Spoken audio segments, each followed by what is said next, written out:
ایک اور فیکٹر جو پرشین امپائر کے حوالے سے تھا کہ وہاں طوائف الملوک کی پھیلی ہوئی تھی، ان کا مرکز کمزور ہو گیا تھا، ان کے صوبے بکھر گئے تھے، اور اس بات کے باوجود کہ پرشین آرمی ایک بہت بڑی فورس کے طور پر وہاں پھر بھی موجود تھی، لیکن ان کے مرکز کمزور ہونے کی وجہ سے جو ڈیسیژن میکنگ تھی، جو ایک مضبوط ایک امپائر کو اکٹھا رکھنے کی جو صلاحیت تھی ایرانی سلطنت کی، وہ کمزور ہوتی جا رہی تھی۔ ان حالات میں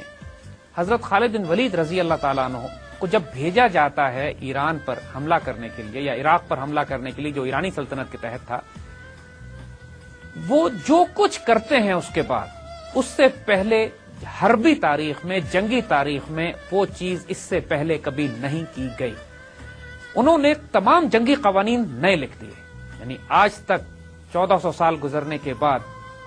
دنیا حضرت خالد بن ولید کی جنگوں سے سبق سیکھتی ہے، نئے لاز لکھے گئے، نئے ڈاکٹرن لکھے گئے اس کے بعد، اور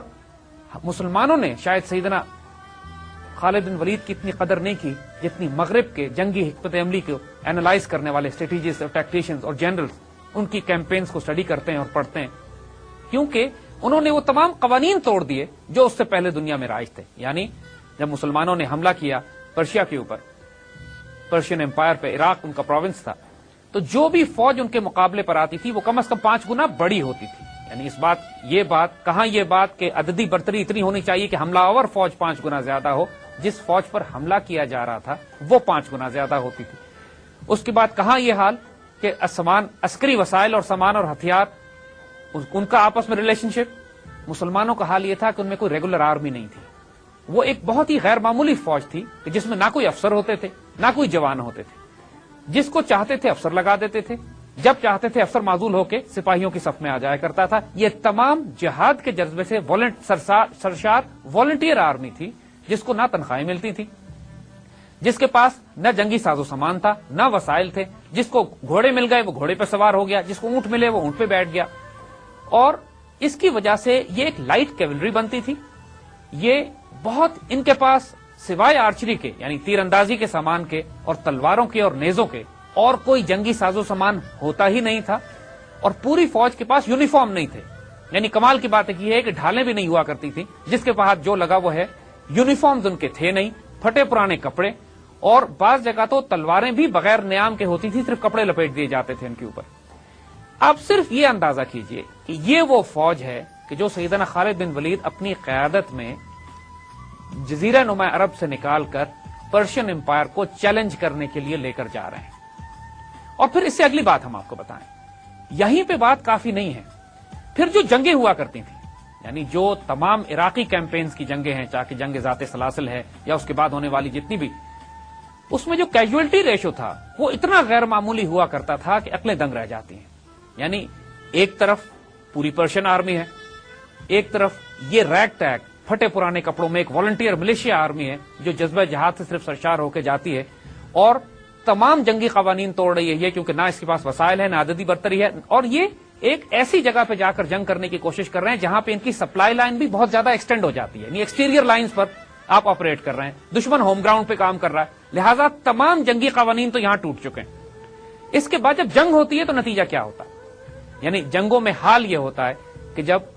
پرشینز کے ساتھ جنگ ہوتی ہے تو ایک جنگ میں 50,000 مارے جاتے ہیں اور مسلمان 400 شہید ہوتے ہیں۔ یعنی ریلیشن شپ بھی یہاں پر عقل کو دنگ کر دینے والا ہے کہ جنگی وسائل پورے نہیں ہیں، آپ ہوم گراؤنڈ میں نہیں ہاسٹائل ٹیریٹری میں جنگ کر رہے ہیں، آپ کے پاس وسائل پورے نہیں ہیں، اور اس کے بعد جب جنگ ہوتی ہے تو اتنا غیر معمولی نتیجہ نکلتا ہے کہ دنیا کی تمام جنگی حکمت عملی یہاں پھر فیل ہو کے رہ جاتی ہے۔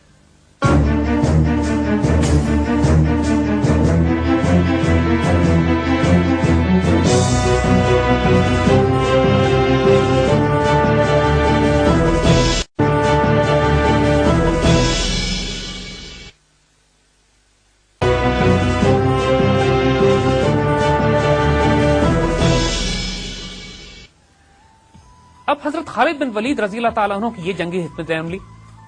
رومن اور پرشین امپائر کا یہ حال، ان کے اپنے اندر پرشینز میں طوائف الملوکی اور مسلمانوں کی وہ غیر معمولی قوت اور طاقت جس کے اندر جیسے ہم نے ذکر کیا کہ روحانی پہلو بہت زیادہ شامل، اور سیدنا خالد بن ولید کو سیف اللہ کا جو لقب حضور صلی اللہ علیہ وسلم کی طرف سے دیا گیا تھا، اس کی روحانی تائید اتنی تھی کہ جو کچھ اس کے بعد ہو رہا تھا وہ کسی جنگی قانون اور قاعدے کے تحت نہیں ہو رہا تھا، اتنا غیر معمولی تھا کہ اس کو کسی طرح اس وقت کا کوئی اینالسٹ، کوئی جنرل، کوئی اسٹریٹجسٹ، کوئی حکمران یا کوئی بادشاہ اینالائز نہیں کر سکتا تھا کہ اس خطرے کو کہ جو جزیرہ نما عرب سے نکل کر پرشین اور رومن امپائر پر حملہ کر رہا ہے، اس کا مقابلہ کیسے کیا جائے۔ یعنی بہت بڑا سائیکولوجیکل ایڈوانٹیج جو مسلمانوں کو خود بخود مل گیا وہ یہ کہ شروع میں اوور کانفیڈنٹ پرشین اور رومن امپائر نے تو مسلمانوں کے کسی کھاتے میں ہی نہیں رکھا۔ وہ یہ سمجھے کہ یہ تو روپے اور پیسے اور جائیداد اور دولت اور مال و دولت کے چکر میں کچھ لٹیرے آ گئے ہیں کہ جو ہمارے ملک پر قبضہ کرنا چاہتے ہیں، اور ان کو تو ہم اپنی چھوٹے چھوٹے جرنیلوں سے اور چھوٹے چھوٹے کمانڈروں کے ذریعے مار کے بھگا دیں گے۔ لہذا ان کا اوور کانفیڈنس کی وجہ سے وہ صحیح طرح اس تھریٹ کو اینالائز ہی نہیں کر سکے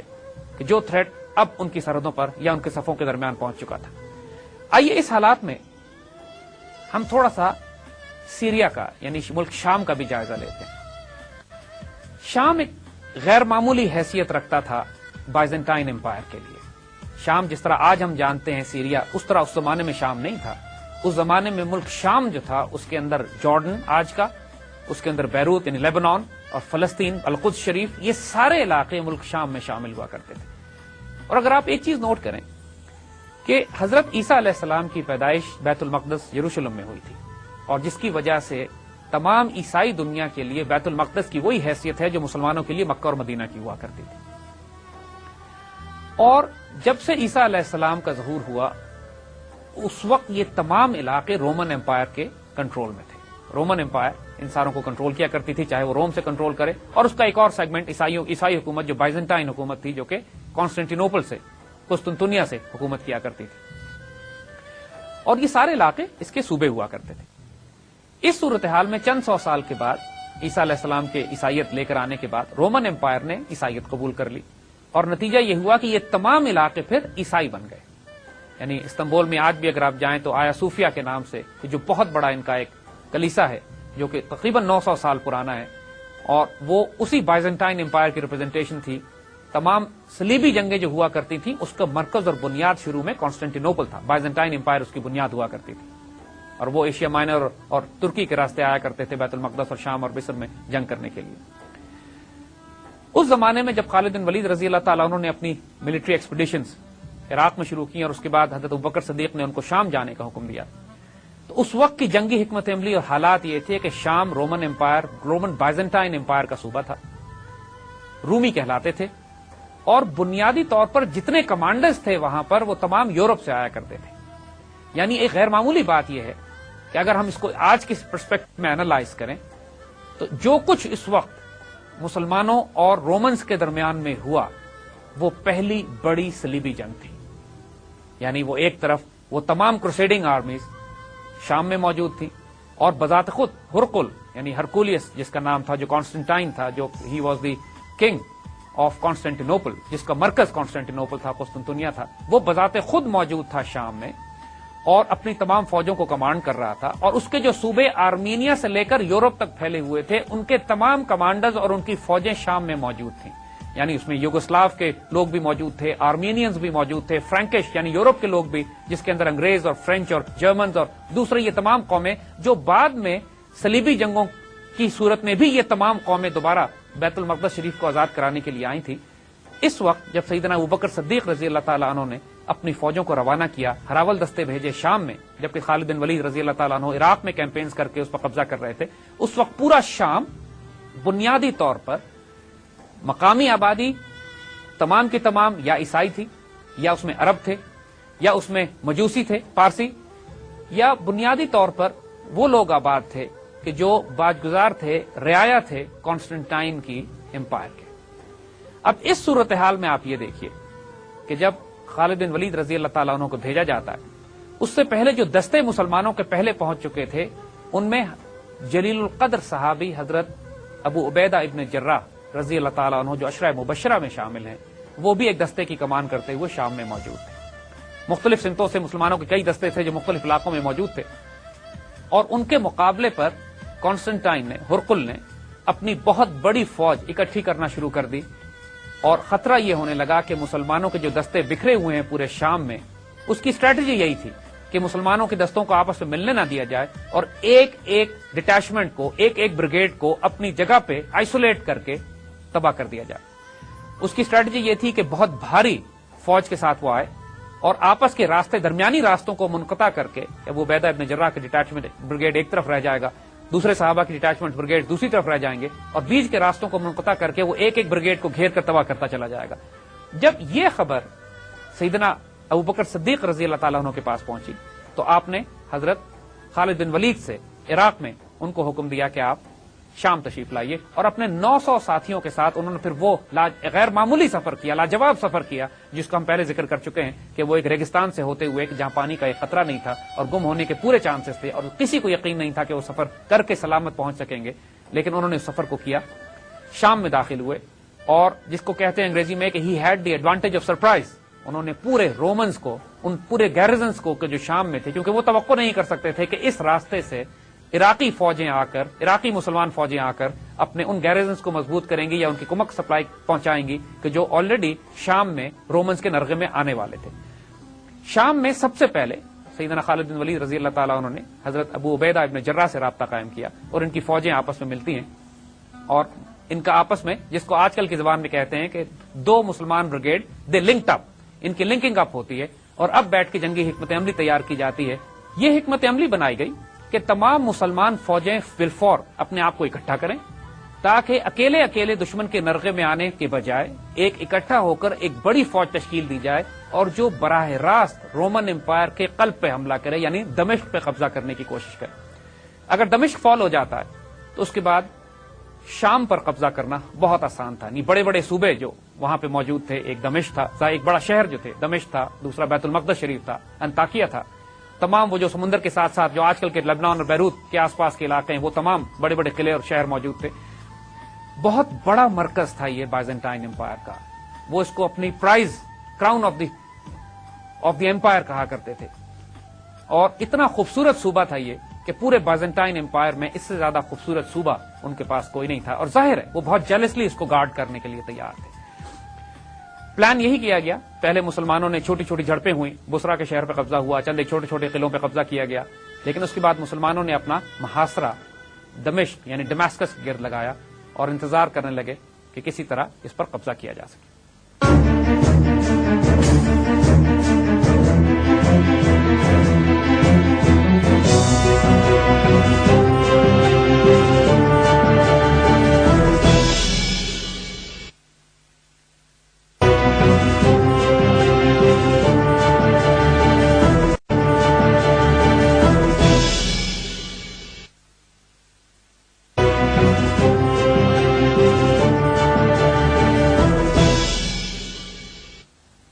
دمشق کا مسلمانوں نے محاصرہ کیا ہوا تھا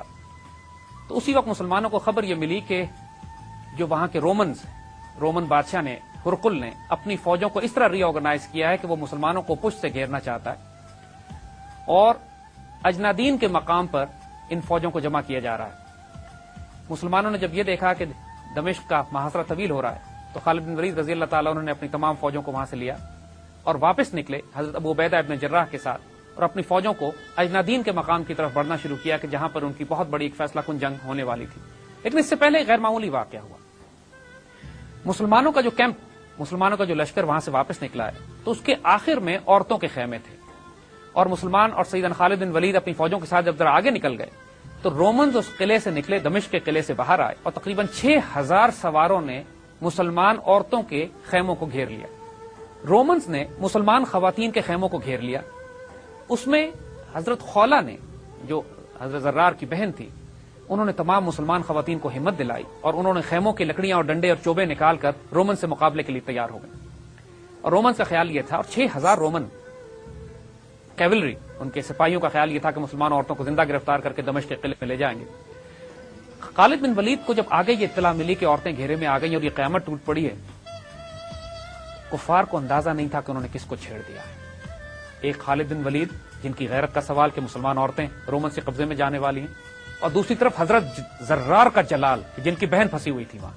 اور باقی بہنوں کے ساتھ۔ رومنز کو اندازہ نہیں ہوا کہ واٹ ہٹ دم۔ آپ یقین کریں گے کہ اس طرح سے بجلی گرائی ہے خالد بن ولید اور حضرت زرار اور چند ساتھیوں نے، ان کے پورا قافلہ آگے جا چکا تھا، یہ واپس پلٹے تھے تھوڑی سی ڈٹیچمنٹ کے ساتھ۔ 6000 رومنز میں سے صرف 100 جان بچا کے بھاگ سکے، باقی سارے اسی میدان میں ذبح کر دیے گئے۔ جیسے ہم نے بات کی کہ سیدنا خالد بن ولید ہلکا ہاتھ رکھنے پہ قائل ہی نہیں تھے. وہ جب تلوار نکالتے تھے جب تک 1000-2000 گردنیں نہ اتار لیتے سکون ان کو نہیں آتا تھا. اور یہ وہ دہشت تھی جو پورے روم میں ان کے آنے سے پہلے پھیل چکی تھی, کیونکہ ان کی یہ ساری کارنامے جو کہ عراق میں کر چکے تھے, سیدنا خالد کے شام پہنچنے سے پہلے یہاں کے ایک ایک شامی کو, ایک ایک رومی کو یہ واقعات معلوم تھے. اجنادین کی لڑائی پہلی بڑی لڑائی تھی کہ جو مسلمانوں اور رومنز کے درمیان ہوئی. یہاں پہ بھی فورس ریشو دیکھیے, 1 لاکھ رومنز تھے. رومنز نے بھی اپنا ہراول فوج بھیجی تھی. ان کا خیال تھا کہ 40,000 کے مسلمانوں کو, جو تمام شام سے مسلمان اٹیچمنٹس اور بریگیڈز جمع ہو گئے تھے, تو 40,000 کا دستہ بنا تھا اور رومنز 1 لاکھ کی تعداد میں تھے. ظاہر ہے جیسے ہم نے عرض کیا کہ رومنز کو ابھی تک مسلمانوں سے کبھی ایسا واسطہ نہیں پڑا تھا کہ وہ مسلمانوں کی جنگی حکمت عملی کو سمجھ سکتے یا ان کی وار یا ملٹری اسٹریٹجی دیکھ سکتے. اور خالد کا انہوں نے نام ضرور سنا تھا, لیکن خالد کو میدان جنگ میں ایز سچ اس طرح دیکھا نہیں تھا. وہ 6,000 جو دمشق کے باہر خالد کو ملے تھے, اس میں سے شاید ہی کوئی زندہ بچا تھا کہ جو بعد میں کہانیاں سناتا جا کے. اب اس کیفیت میں جب جنگ شروع ہوتی ہے, اب وہی ساری ٹیکٹکس اور اسٹریٹجیز کہ جو رومن سیکھ کر آئے تھے اپنی کئی ہزار سال کی تاریخ میں جو جنگی حکمت عملی, اس کے تمام قوانین وہاں ٹوٹ رہے تھے. جو حملہ آور فوج تھی وہ صرف 40,000 تھی, یہ 1 لاکھ تھے. حملہ آور فوج ایکسٹیریئر لائنز پہ آپریٹ کر رہی تھی, وہ ہوم گراؤنڈ پہ تھے. حملہ آور فوج کے پاس کوئی بھاری ہتھیار نہیں تھے, ان کے پاس منجنیقیں بھی تھیں, آرمر بھی تھا, یونیفارم بھی تھے, تمام ذرہ بختر بھی تھے, سر سے لے کے پاؤں تک خود میں بھی اور لوہے میں فولاد میں ڈوبے ہوئے سپاہی بھی تھے, نائٹس تھے. اور مسلمانوں کے پاس ہلکی تلواریں, لائٹ کیولری, تیر تلوار, نیزے, بس. اور جب جنگ اجنادین ختم ہوتی ہے تو پھر وہی غیر معمولی بات, 70,000 رومی قتل ہوتے ہیں, 450 مسلمان شہید ہوتے ہیں. اس کو کس طرح سمجھائیں گے؟ دیکھیے, ایک تمام دنیا کی جنگی تاریخ اٹھا کے دیکھ لیجئے, یہ رزلٹ کس طرح ہو سکتا ہے؟ یہ کون سی فورسز تھیں جو آپریٹ کر رہی تھیں وہاں پہ؟ کیا یہ صرف میٹل ٹو میٹل تھا؟ کہا جاتا ہے کہ اسلام تلوار کے زور پہ پھیلا. سوال یہ کہ کیا رومن اور پرشین امپائر نے چوڑیاں پہنی ہوئی تھیں؟ کس تلوار کے زور پر پھیلا؟ کب مسلمانوں کے پاس نیومریکل سپیریورٹی تھی کہ مسلمانوں نے ان پر غلبہ پا لیا طاقت کے زور پر؟ کب مسلمانوں نے ہتھیاروں اور عددی برتری کے زور پر ان کو تباہ برباد کیا؟ یہ ایک ایسی غیر معمولی بات ہے کہ جب تک کہ اس کے روحانی ڈائمنشن کو آپ نہیں سمجھیں گے, جب تک کہ آپ اس کی ان اسپرچل فورسز کو نہیں سمجھیں گے کہ جو ان فوجوں کے ساتھ تھی, آپ کبھی بھی اس کی اسیسمنٹ نہیں کر سکتے کہ اس قسم کی جنگ کے بعد اس قسم کا نتیجہ کیسے نکل سکتا تھا. جنگ بدر میں حضور صلی اللہ علیہ وآلہ وسلم کی وہ ایک مٹھی اٹھا کے پھینکنے والا واقعہ جس کو قرآن نے فرمایا کہ وہاں اذا رمیت ولکن اللہ رما, اور پھر وہ ملائکہ کے نزول کا واقعہ کہ ملائکہ صف در صف نازل ہوتے ہیں, مسلمانوں کے ساتھ شامل ہوتے ہیں. اور اس جنگ میں بھی 14 مسلمان شہید ہوئے اور 70 کافر مارے گئے. اور اگین وہی بات کہ مسلمان 1/3 تعداد بھی نہیں تھے اور بے سر سامانی کا عالم تھا, اس کے باوجود ڈیسائسو بیٹل, ڈیسائسو وکٹری مسلمانوں کے نصیب میں آتی. اور تاریخ اسلام میں کوئی جنگ اس کے بعد نہیں لڑی گئی کہ جب مسلمان عددی طور پر دشمن سے زیادہ ہوں. یہ ایک ایسا غیر معمولی معجزہ ہے, ایک ایسا غیر معمولی یہ ایک ایونٹ ہے, ایک معاملہ ہے کہ جس کو کوئی جنگی اینالسٹ صرف انٹلیکٹ پہ اینالائز نہیں کر سکتا. وہ اس کو مسلمانوں کی حربی حکمت عملی پہ, مسلمانوں کی پھرتی پہ, لائٹ کیولری کے اوپر, مسلمانوں کے فلینکنگ چارج کے اوپر,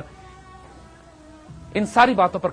الزام دیتے ہیں یا اس پہ ان کو سبب بتاتے ہیں مسلمانوں کی کامیابی کا. اس میں کوئی شبہ نہیں ہے کہ خالد سے بہتر کیولری آفیسر کائنات میں واقعی پیدا نہیں ہوا. جہاں پہ ان کی اور خصوصیات تھیں, وہ کیولری کو جنگ میں جس طرح استعمال کرتے تھے اس سے پہلے کبھی بھی کیولری استعمال نہیں ہوئی. کبھی وہ کیولری کو استعمال کرتے تھے دشمن کی کیولری کو انگیج کرنے کے لیے, جو کہ عام طور پہ بھاری ہوتی تھی کیونکہ ان کے پاس آرمر زیادہ ہوتا تھا. مسلمانوں کی لائٹ کیولری تھی.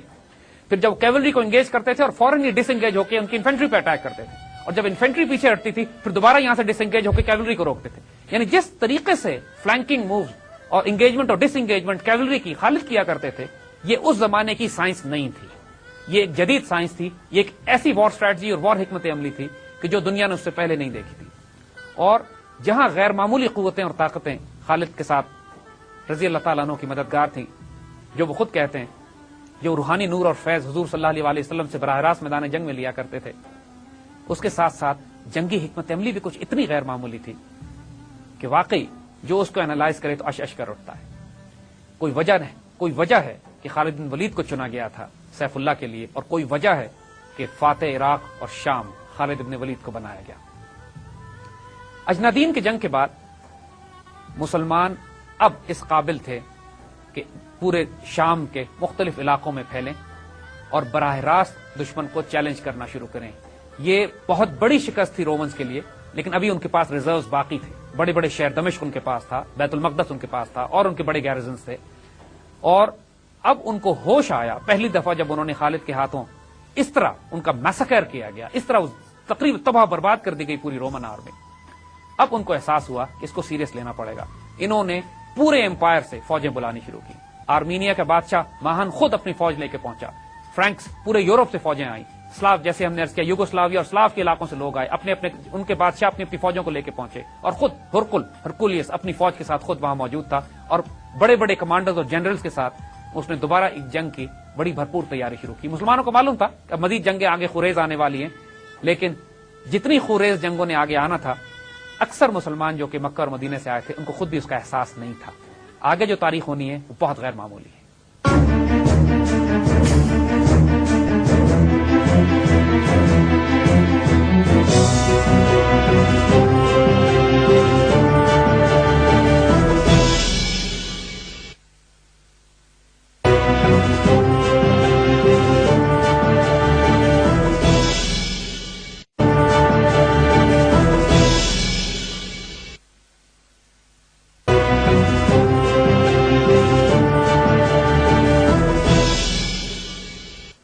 اب ہم تھوڑی سی بات کرنا چاہیں گے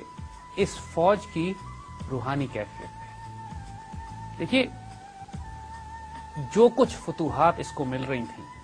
جیسے ہم نے بات کی کہ جب ہم ایک کمپریہنسو انالیسس کرتے ہیں ان تمام کیمپینز کا کہ جو اس زمانے میں مسلمان لانچ کر رہے تھے پرشین اور رومن امپائر کے خلاف، ہم نے ان کی جیو اسٹریٹجک انوائرمنٹ کو اسٹڈی کیا کہ رومن اور پرشین امپائر کا کیا حال ہے. ہم نے ان کی ملٹری ٹیکٹکس کو اسٹڈی کیا کہ مسلمان کن ٹیکٹکس کو ڈپلوائے کرتے تھے، اور رومن اور پرشین امپائر یا ان کے کمانڈرز اور ان کے جنرلز کس قسم کی جنگی حکمت عملی کے عادی تھے.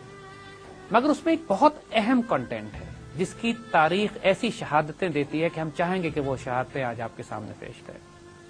جنگ اجنادین میں جب پہلی مرتبہ رومنز کا واسطہ پڑا سیدنا خالد بن ولید سے، پہلی دفعہ ایک باقاعدہ جنگ ہوئی، تو اس سے پہلے ان کا ایک پادری سیدنا خالد کے پاس آیا اور سیدنا خالد سے کہتا ہے کہ کیا تم ان کے سپہ سالار ہو؟ خالد بن ولید رضی اللہ تعالیٰ عنہ نے فرمایا کہ میں اس وقت تک ان کا سپہ سالار ہوں جب تک میں اللہ اس کے رسول صلی اللہ علیہ وسلم کے حکم کی اطاعت کرتا رہوں گا، اور جب میں حکم عدولی کروں گا پھر نہ یہ میری عزت کریں گے نہ میں ان کا سپہ سالار ہوں گا. بے اختیار پادری کے منہ سے نکلا، یہی وجہ ہے کہ تم لوگ ہمیں شکست پر شکست دیتے جا رہے ہیں. اسی طرح حضرت خالد بن ولید رضی اللہ تعالیٰ عنہ نے حضرت زرار کو بھیجا کہ وہ جائیں اور رومنز کے لشکر کی جاسوسی کریں. اور زرار مشہور تھے ننگے بدن لڑنے پہ، یعنی کمر تک وہ اپنی قمیض اتار دیتے تھے اور تلوار اور نیزہ ہاتھ میں لے کر دور سے پہچانے جاتے تھے کہ یہ زرار لڑ جائے. اور زرار چونکہ نسبت طبیعتاً فطرتاً ایک دلیر اور جانباز، تو جاسوسی کرنے کے لیے ان کو بھیجے گیا تو وہ رومن لشکر کے اتنے قریب چلے گئے کہ بالکل رومنز کے سامنے کھڑے ہو کے ان کی پوزیشنز کا جائزہ لے رہے تھے. رومنز نے ان کے مقابلے پر 30 مضبوط جوان روانہ کیے کہ ان کو گرفتار کر کے لائے. زرار پہلے تو آہستہ آہستہ اپنے گھوڑے کو دلکی چار دوڑاتے رہے، اور جب وہ رومنز اپنے کیمپ سے بہت دور آ گئے تو زرار نے پلٹ کر ان پر حملہ کیا. پھر آپ یقین کریں گے کیا ہوا؟ 30 میں سے 19 کو زرار نے مار گرایا اکیلے نے، اور وہ 11 بھاگ گئے. اب جو دہشت طاری ہو چکی تھی رومن لشکر پر مسلمانوں کی، اور واقعی یہ افواہیں گردش کرنے لگیں وہاں پر کہ شاید یہ کوئی غیر مرئی قوتیں اور طاقتیں ان کے ساتھ ہیں. رومن جنرل نے اپنا ایک جاسوس بھیجا خالد بن ولید رضی اللہ تعالیٰ عنہ کے لشکر میں، اور یہ تاریخ ریکارڈ کرتی ہے ان الفاظ کو اور ان واقعات کو. اس شخص نے مسلمانوں کے ساتھ، وہ عرب عیسائی تھا، آسانی سے مسلمانوں میں گھل مل گیا اور مسلمانوں کو معلوم بھی نہیں ہوا، اور مسلمانوں کے لشکر میں آ کے اس نے رات گزاری اور واپس جا کر اپنے بادشاہ کو رپورٹ کیا کرتا ہے. وہ کہتا ہے کہ رہبان باللیل والفرسان بالنہار، یہ وہ لوگ ہیں کہ رات میں ان کو دیکھو تو لگتا ہے کہ راہب ہیں، ساری رات عبادت، نماز، زہد، قرآن پڑھنے، تلاوت میں گزار دیتے ہیں جیسے دنیا سے کوئی واسطہ نہیں. اور فرسان بالنہار، دن میں دیکھو تو ایسے شہ سوار ہیں کہ لگتا ہے کہ اور کوئی کام ان کو نہیں سوائے شہ سواری کے. اور پھر ساتھ اس نے یہ کہا کہ یہ لوگ ایسے ہیں کہ اگر بادشاہ کا بیٹا ان کا چوری کرے تو اس کے ہاتھ کاٹ دیں، اور اگر بادشاہ وقت خود برائی یا بدکاری کرے تو اس کو سنسار کر دے. یعنی یہ اتنی بڑی تصدیق اور گواہی مسلمانوں کے کیریکٹر اور کردار پر، اس پوری فوج کے کردار پر جو تاریخ میں ثبت کر دی گئی ہے، لکھ دی گئی ہے ہمیشہ. ایک عیسائی جاسوس نے اپنے بادشاہ کو رپورٹ کیا جا کے کہ اس کردار اور اس اخلاق کے لوگ اب ہم سے مقابلہ کرنے کے لیے آئے. جنگ اجنادین، اس کا نتیجہ ہم نے آپ کو بتا دیا. تقریباً 50 سے 70 ہزار رومن قتل ہوئے اور صرف 450 مسلمان شہید ہوئے. یہ بات عقل میں آنے والی نہیں ہے. ایک پروفیشنل سیکیورٹی اینالسٹ ہوتے ہوئے بھی اگر صرف انٹلیکٹ پہ ہم اس کو اینالائز کریں تو ہم اس کو نہیں سمجھ پاتے کہ مسلمانوں کی کیجولٹیز اتنی کم کیوں ہوتی ہیں، جبکہ مسلمان تعداد میں بھی 1/5 یا 1/6 ہوا کرتے تھے. اس جنگ میں کم از کم 1/3 کا ریشو تھا. مسلمان 40,000 اور رومن 1,00,000. ہتھیاروں کا بھی کوئی توازن نہیں تھا. یہ وہ غیر معمولی باتیں تھیں جن کو ہم انٹلیکچوئل پلین پہ نہیں لیکن روحانی یا اسپرچل پلین پر سمجھ سکتے ہیں. اور جب تک کہ مسلمان جنرل، مسلمان اینالسٹ، مسلمان ٹیکٹیشینز اس روحانی ڈائمنشن کو شامل نہیں کریں گے جس کا آغاز ہر مسلمان جنرل کی ہر مہم میں، ہر اس غازی نے جس نے تاریخ مرتب کی ہے، اس میں سب سے اہم پہلو یہی روحانی ڈائمنشن رہا ہے. چاہے وہ جنگ بدر کی مٹی اٹھا کر پھینکنے سے ہو جو حضور صلی اللہ علیہ وسلم نے پھینکی، یا اس کے بعد آنے والے تمام جنگوں میں اور حالات میں اور واقعات میں. یہ نظر نہ آنے والی ڈائمنشن وہ ہوتی ہے جو فیصلہ کن ہوتی ہے میدان جنگ میں. جنگ اجنادین میں ایک بہت ہی غیر معمولی واقعہ اور بھی ہوتا ہے، اس کو ہم یہاں سنانا چاہیں گے. جب یہ ساری رپورٹس کہ مسلمان کس قسم کے لوگ ہیں، کیا ان میں روحانیت ہے، کیا ان میں طاقت ہے، اور وہ یہ دیکھ ہی چکے تھے کہ ایک زرار جب 19 ان کے سپاہیوں کو قتل کر سکتے ہیں تو پھر آگے ان کا کیا حشر ہونے والا ہے. تو جو وردان ان کا گورنر تھا، ان کا کمانڈر تھا، اس نے ایک سکیم بنائی کہ ہم دھوکے سے سیدنا خالد بن ولید رضی اللہ تعالیٰ عنہ کو شہید کر دیں گے. اور اس کے لیے اس نے سکیم یہ بنائی کہ رات کو ایک خاص مقام پر اپنے 10 شہ سوار اس نے چھپا دیے اور ایک آدمی بھیجا اس نے قاصد کے طور پر خالد بن ولید رضی اللہ تعالیٰ عنہ کے پاس کہ جو خالد بن ولید سے یہ کہے گا جا کے کہ صبح وردان آپ سے ملنا چاہتا ہے، ان کا سپاہ سالار آپ سے ایک میٹنگ کرنا چاہتا ہے میدان جنگ کے بیچ میں. اور جب وہ خالد بن ولید ملاقات کے لیے بیچ میں آئیں گے تو وہ سپاہ سالار خالد بن ولید کو پکڑ لے گا اور وہ 10 سوار جو چھپے ہوئے تھے رومنز وہ نکل کر آئیں گے اور خالد بن ولید کو شہید کر دیں گے. یہ اسکیم انہوں نے بنائی. لیکن جب وہ عیسائی خالد بن ولید کے سامنے پہنچا ہے اور اس نے یہ سارا پلان رکھا ہے کہ ہم آپ سے محبت اور پیار کی باتیں کرنا چاہتے ہیں، ایک امن اور پیس ڈیل کرنا چاہتے ہیں، کانفیڈنس بلڈنگ میجر، CBM، یہ سارے معاملات جو آج کل ہم بھی آس پاس ان ٹرمز اور اصطلاحوں کو سنتے رہتے ہیں. دشمنوں کا مزاج اور فطرت یاد رکھیے گا کبھی نہیں بدلے گی جہاں تک مسلمانوں کا تعلق ہے. یہ کانفیڈنس بلڈنگ میجرز کا دھوکہ دے کے قتل کرنے کی سازشیں اجنادین میں بھی تھیں اور آج بھی پاکستان اور انڈیا ریلیشن شپ میں یہی سازشیں چل رہی ہیں. خالد بن ولید رضی اللہ تعالیٰ عنہ سیف اللہ ہے، روحانی تائید حاصل ہے. ظاہراً کوئی وجہ نظر نہیں آتی کہ اس بات پر اعتبار نہ کیا جائے، کوئی خرابی بھی نظر نہیں آتی. بیچ میدان جنگ میں جا کے دوسرے کمانڈر ان چیف سے ملا جا سکتا ہے، لیکن اللہ کی طرف سے اشارہ ہوتا ہے اور یہ اللہ کا مجاہد جلال میں آ جاتا ہے. گہری آنکھوں میں، نگاہوں میں اتنے غور سے جھانکتے ہیں کہ وہ قاصد کانپ اٹھتا ہے. خالد بن ولید اس کو تھریٹ کرتے ہیں کہ یاد رکھو اگر تم نے دھوکہ کیا میرے ساتھ تو میں تمہارا وہ حشر کروں گا کہ تم یاد کرو گے. خوف کے مارے وہ قاصد جان کی امان لے کر سارے راز بتا دیتا ہے. خالد بن ولید کو جب یہ آشکار ہوتا ہے کہ اصل کھیل کیا تھا تو پہلے تو آپ کو جلال آتا ہے اور بلکہ آپ خود یہ ارادہ کرتے ہیں کہ تلوار لے کر جائیں اور پہلے تو ان 10 چھپے ہوئے رومنز کو قتل کریں. مگر حضرت ابو عبیدہ ابن جراح نے صلاح یہ دی کہ آپ جانے کے بجائے زرار کو بھیجیے اور زرار جا کے اس جگہ پر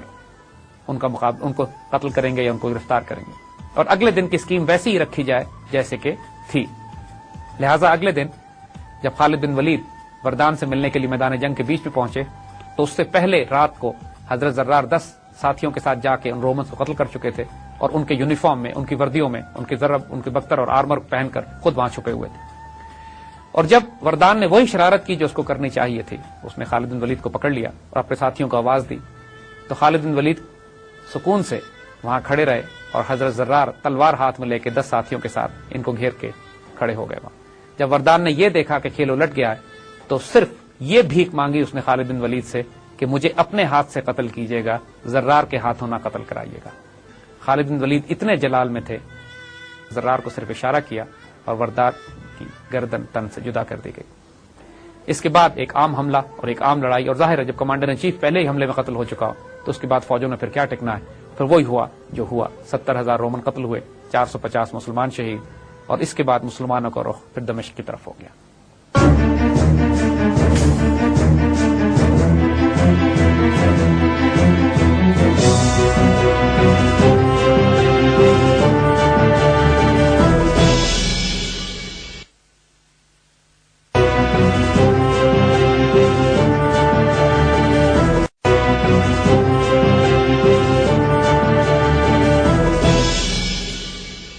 دمشق میں